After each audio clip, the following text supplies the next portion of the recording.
अब हम स्टार्ट करते हैं संश्लेषित रेशे और प्लास्टिक के प्रश्नोत्तर का पहला क्वेश्चन। तो पहला क्वेश्चन है, क्या आप कुछ प्राकृतिक रेशों के नाम बता सकते हैं? ठीक है, याद रखिए प्राकृतिक रेशे की बात कर रहा है। तो हाँ, प्राकृतिक रेशे जैसे कपास हो गया, रेशम, ऊन आदि, ये हमें प्रकृति से प्राप्त है, इसलिए प्राकृतिक रेशे हुआ।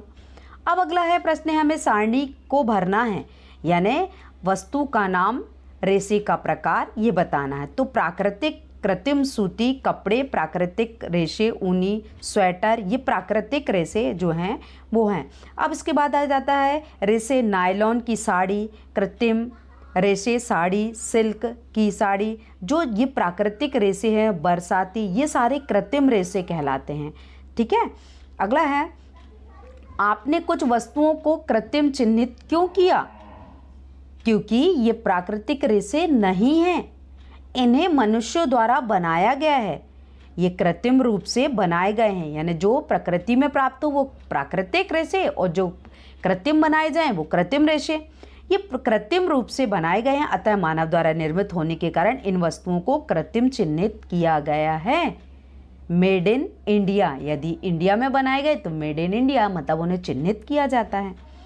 अगला है, क्या नायलॉन के रेशे सचमुच इतने मजबूत होते हैं कि हम उससे पैरासूट और चट्टानों पर चढ़ने वाली रस्सी का निर्माण करते हैं? Very important. हाँ, नायलॉन रेशे सचमुच बहुत ही मजबूत होते हैं, हम इनसे पैरासूट और चट्टानों में चढ़ने वाली रस्सी को बनाते हैं। आप देख रहे हैं नायलॉन है, नायलॉन से क्या बन रही है?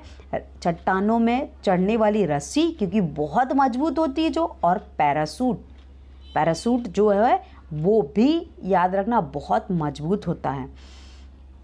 अगला है, मेरी माँ सदैव पीईटी बोतलें, चावल तथा चीनी के संचयन करने वाली पेटी जार खरीदती है। मैं जानने के लिए उत्सुक हूँ कि वो आखिर यह पेट क्या है। तो पेट एक प्रकार का पॉलिस्टर है। आप देखिए इस पॉलिस्टर से ये जो चित्र बने हुए हैं ये सामग्रियाँ बनती हैं। तो ये एक प्रकार का पॉलिस्टर है, इसका उपयोग बोतल, बर्तन, फिल्म तार, अन्य उपयोगी वस्तुओं के निर्माण में किया जाता है। तो पैड क्या है? एक पॉलीएस्टर है।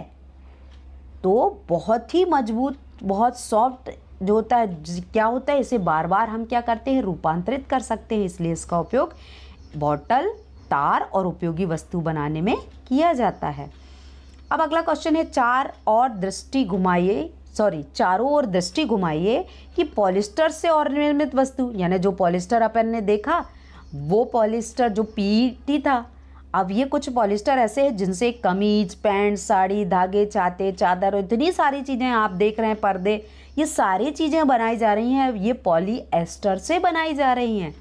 तो आपको याद रखना है, कमीज, पैंट, साड़ी, धागे, चादर, ये किससे बनाए जा रहे हैं? पॉलीएस्टर से बनाए जा रहे हैं। अगला है, अब मैं समझ गई कि मेरी माँ रसोई में काम करते समय पॉलीएस्टर से बने वस्त्र क्यों नहीं पहनती, क्योंकि पॉलीएस्टर बहुत ही चिकना और तुरंत ही ऊष्मा का चालक होता है, आग पकड़ लेता है। तो पॉलिएस्टर से बने वस्त्र गर्म करने पर पिघल जाते हैं और ये आग को शीघ्रता से पकड़ लेते हैं। रसोई घर में इन वस्त्रों में आग लगने का खतरा रहता है। आग लगने पर कपड़ा पिघल जाता है और पहनने वाले व्यक्ति के शरीर में चिपक जाता है। ये स्थिति बहुत कष्टदायी होती है। यही कारण है कि वह पॉलिएस्टर से बने वस्त्र रसोई घर में काम करते समय नहीं पहनती या नहीं पहना जाता है, आपको भी याद रखना है। अगला है, कल्पना कीजिए कि आज वर्षा का दिन है और आप किस प्रकार छाता प्रयोग में लाएंगे और क्यों। यानी बरसात हो रही है और हमें जाना है, तो हम किस प्रकार का छाता लाएंगे? हम संश्लेषित कपड़े से बना छाता प्रयोग में लाएंगे, क्योंकि ये शीघ्र सूखते हैं और अधिक समय तक चलते हैं और कम महंगे होते हैं और आसानी से उपलब्ध और रखरखाव भी सुविधाजनक है। यानी हम जो छोटी छोटी छाती देखते हैं वो छाती का उपयोग करते हैं, तो वो किसकी बनी हुई रहती हैं? आराम से हम उसको यूज़ कर सकते हैं, क्योंकि वो संश्लेषित होती हैं, बनाई जाती हैं, तो वो आराम से शीघ्रता से सूख जाते हैं, इसीलिए हम इन्हीं छाती का उपयोग करेंगे। अगला है, क्या संश्लेषित रेशे प्राकृतिक रेशे की अपेक्षा कम जल सूखते हैं? क्या वे सूखने में कम समय लेते हैं? तो हाँ, संश्लेषित रेशे प्राकृतिक रेशों की अपेक्षा कम जल सोखते हैं।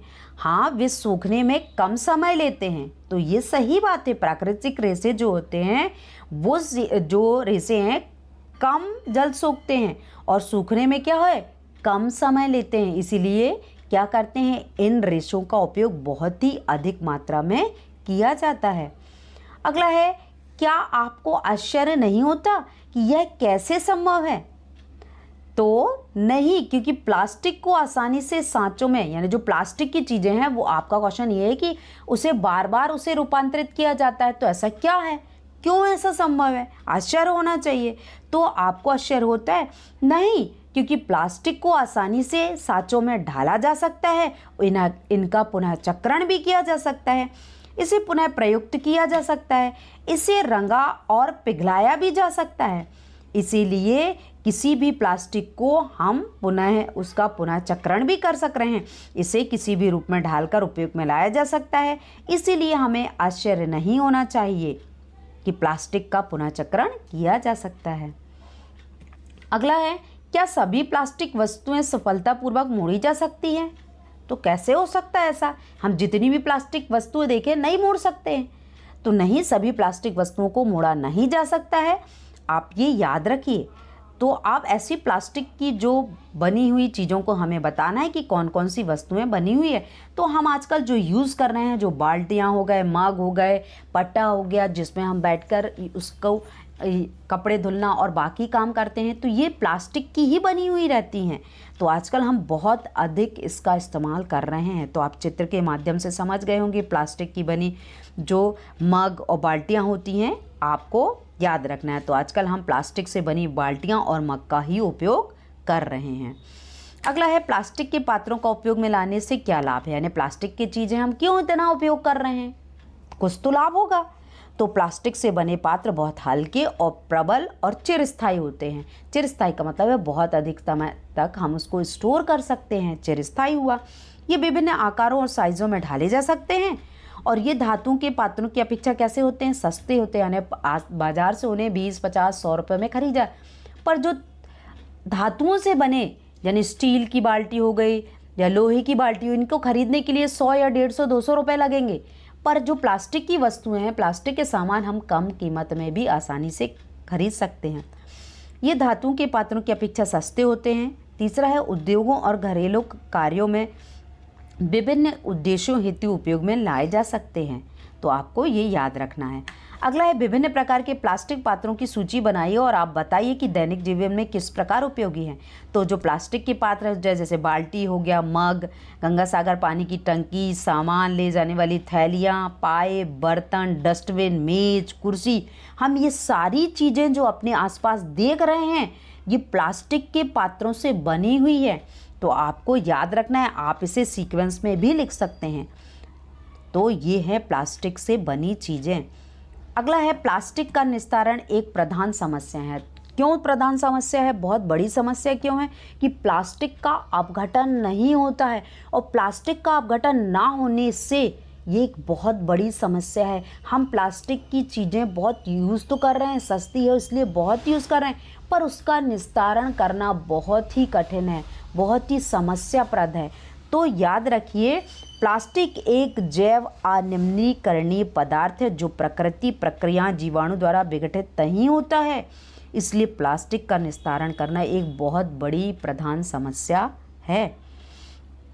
अगला है, कुछ रेशे संश्लेषित क्यों कहलाते हैं? तो कुछ रेशे संश्लेषित क्यों कहलाते हैं? ये मनुष्य द्वारा बनाए जाते हैं। अब हमें टिक मार्क वाले आंसर करना है कि रेयॉन एक संश्लेषित रेशा है या नहीं। क्यों?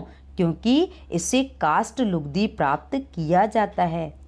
तो आपको ये याद रखना है। अगला है, खालिस्तान।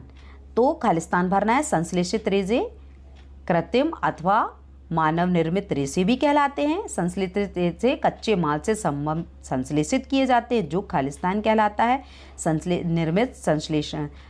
संश्लेषण होगा। उसके बाद है, संश्लेषित रेशे की भांति प्लास्टिक एक क्या है, बहुलक है। प्लास्टिक बहुलक इसलिए कि बहुत सारे एथिलीन का बना हुआ था। एथिलीन जब बहुत सारे अणु आपस में मिल जाते हैं तो वो पॉलीएथिलीन कहलाने लगता है, इसलिए वो बहुलक होगा। अब नायलॉन रेसे से निर्मित दो वस्तुओं के नाम बताने हैं। तो नायलॉन से निर्मित जो वस्तु है वो है पैरासूट और चट्टानों पर चढ़ने वाली रस्सी। हमने आगे देखा हुआ था, ये बहुत ही मजबूत होते हैं। तो चट्टानों पर चढ़ने वाली रस्सी और पैरासूट बहुत मजबूत होते हैं, नायलॉन रेसे से निर्मित होते हैं।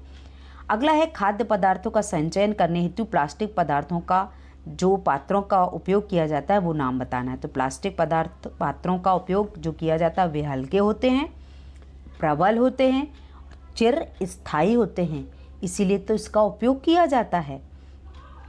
अगला है, क्या हम जो दांत साफ करने वाले ब्रश होते हैं उन ब्रश के हैंडल और जो ब्रिस्टल आगे के जो बने हुए होते हैं ब्रश के वो एक ही पदार्थ के बने होते हैं? तो नहीं, दांत साफ करने वाला ब्रश का जो हैंडल है, एक जो सूख है, एक ही पदार्थ के बनाने चाहिए, क्योंकि दांत साफ करने के लिए नर्म वस्तु नायलॉन की आवश्यकता होती है, जिससे कि दांत साफ करते समय दांत और मसूड़ों को कोई नुकसान ना हो। इसके विपरीत ब्रश का जो हैंडल है वो सख्त प्लास्टिक का होना चाहिए, ताकि उसे आसानी ढंग से पकड़ा जा सके। तो दोनों ही अलग अलग पदार्थों के से बना हुआ होता है, आपको ये याद रखना है, क्योंकि ब्रश जो होता है, ब्रश का ऊपरी भाग सॉफ्ट होता है, निचला भाग टफ यानी कठोर होता है। अगला हम देख रहे हैं चित्र में थर्मोप्लास्टिंग और थर्मोसेटिंग प्लास्टिंग। तो आप चित्र देखिए, थर्मोप्लास्टिक किस तरह से दिखाई दे रहा है, जो सेटिंग है वो प्लास्टिक किस तरह से दिखाई दे रहा है। आप चित्र में बहुत अच्छी तरह से समझ लीजिए, क्योंकि चित्रों के माध्यम से ही आपको अंतर समझ में आएगा। तो आइए अब हम समझते हैं थर्मोप्लास्टिक और थर्मोसेटिंग प्लास्टिक में अंतर। अब हमारा अंतर है पहला थर्मोप्लास्टिक का और फिर थर्मोसेटिंग का। इसे योगात्मक बहुलीकरण नामक प्रक्रिया द्वारा संश्लेषित किया जाता है। किसके द्वारा? योगात्मक, यानी जब थर्मोप्लास्ट जो बहुत सारे आपस में जुड़ जाते हैं तो वह प्रक्रिया कहलाती योगात्मक बहुलीकरण। और जो थर्मोसेटिंग जो होता है वो संघनन बहुलीकरण द्वारा बनाया जाता है। संघनन, याद रखना, वहाँ बहुलीकरण हो रहा है, यहाँ संघनन हो रहा है। दूसरा है थर्मोसेटिंग प्लास्टिक को संघनन बहुलीकरण द्वारा संश्लेषित किया जाता है। तो आपको याद रखना है आप याद रखिए, ये जो अंतर है उसमें वर्डिंग चेंज हो गई है, तो आप इसे बदल लीजिएगा। थर्मोप्लास्टिक का संस्करण इंजेक्शन मोल्डिंग और एक्सट्रूजिंग प्रक्रिया, ब्लू मोल्डिंग, थर्मोफॉर्मिंग और प्रक्रिया इनके लिए किया जाता है। ये दूसरा पॉइंट जो है वो एक्सचेंज है, आप उसे चेंज कर लीजिएगा। अब आ जाता है तीसरा, थर्मोप्लास्टिक का अणु भार कम होता है और थर्मोसेटिंग का जो अणु भार है वो उच्च होता है। तो आपको ये तीनों अंतर बहुत अच्छे से याद रखना है। आज हमने इस चैप्टर में सारे प्रश्नोत्तर को जाना। आज का चैप्टर हमारा रेसे और प्लास्टिक से संबंधित था। तो ये सारे प्रश्नों के उत्तर वेरी इंपॉर्टेंट थे। इन प्रश्नों के उत्तर आप नोट कर लीजिएगा। यदि कोई डाउट होता है तो आप याद रखिए, आप मुझसे क्वेश्चन पूछ सकते हैं। तो आज हमने प्राकृतिक रेसे और उससे संबंधित प्रश्नों के उत्तर को जाना। तो आज के प्रश्नों के उत्तर की श्रृंखला यहीं तक थी। अगले वीडियोज़ में मैं फिर मिलती हूँ। Thank you for watching my videos.